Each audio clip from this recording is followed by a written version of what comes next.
Ryan Garcia naghahanda na kasama si Eddie Reynoso. May laban si Ryan kay Rolly Romero ngayong May. Kasabayan niya ng laban ni Devin Haney versus Jose Ramirez. Muling nagbalik si Ryan Garcia sa kampo ni Canelo Alvarez. Iniwan na niya si Derrick James na dating trainer ni Errol Spence Jr. Matapos ang laban ni Ryan kay Rolly Romero, manalo man siya o matalo, nakaset up na agad ang rematch kay Devin Haney. Pero mas maganda kung manalo si Ryan Garcia para mas ma-hype. Si Devin Haney versus Ramirez naman, mas maganda rin kung manalo si Devin Haney para mas patok ang rematch nilang dalawa. No contest ang unang laban nila kahit natalo si Devin Haney sa decision. Dahil nagpositive si Ryan Garcia ng gamot at nasuspende ng 1 taon. Pero ngayong Mayo muling magbabalik si Ryan Garcia. Sa iba pang balita, Tank Davis sinabing easy fight lang si Shakur Stevenson. Easy fight din daw si Devin Haney at easy fight itong si Keyshawn Davis. So ang champion lang na nakikita ni Tank Davis na challenger sa lightweight division, itong si Vasily Lomachenko na may hawak sa IBF belt. Samantala si Shakur Stevenson hawak ang WBC, easy fight lang ito kay Tank. Hawak naman ni Keyshawn Davis ang WBO, titirisin lang yan na parang kuto si Keyshawn Davis. Pero tingin ko mga tol, mahirapan din si Tank Davis kay Shakur Stevenson. Sinabi ni Shakur Stevenson kung makalaban niya si Tank Davis, parang Terence Crawford versus Spence daw ang mangyari. Magmukhang mahina raw si Tank Davis laban kay Shakur Stevenson. Kaya ito ang gustong ikasa ngayon ni Ed Hearn, promoter ng Matchroom, para magkaalaman na kung sino ang pinakamatibay ngayon sa lightweight division.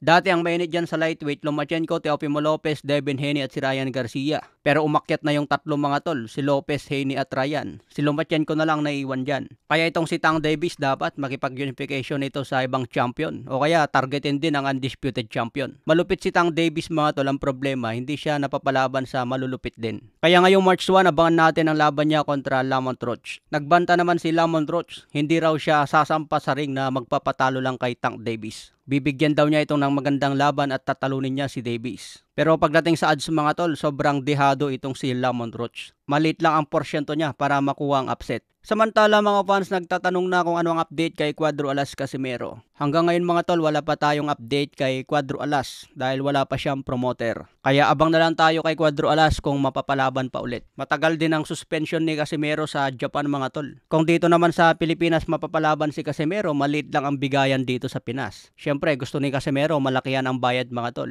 Hindi yan papayag ng maliitan lang. Okay mga tol, abang na lang po tayo ng next update.